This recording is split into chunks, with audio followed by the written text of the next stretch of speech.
Alam nyo ba na biglang nagkaroon ng kaso si Senador Rodante Marcolita sa Ombudsman? Alam nyo kung bakit?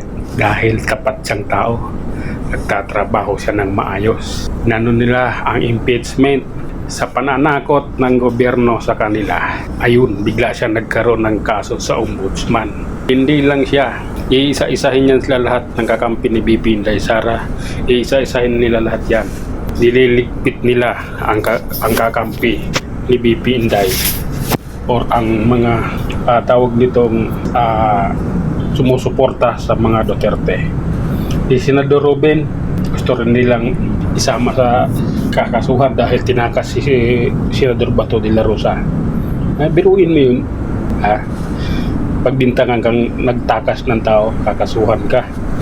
Yung isa, dahil hindi nila matakot, hindi natatakot sa kanila, lumalaban sa kanila. Ngayon, biglang nagkaroon ng kaso sa Ombudsman. Ang lupit ng administrasyong ito, ang lupit ni Remulla. Yung NBI, yung Ombudsman, yung Supreme Court, parang iisa yung tinatahak nila ngayon. Lahat sumusunod kay Marcos. Talagang inaano nila na sa 2020 ito lang eleksyon.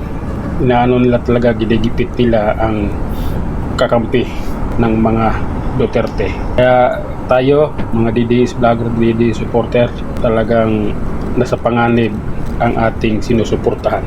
Nasa panganib sila, pero alam naman natin kaya nilang harapin yan.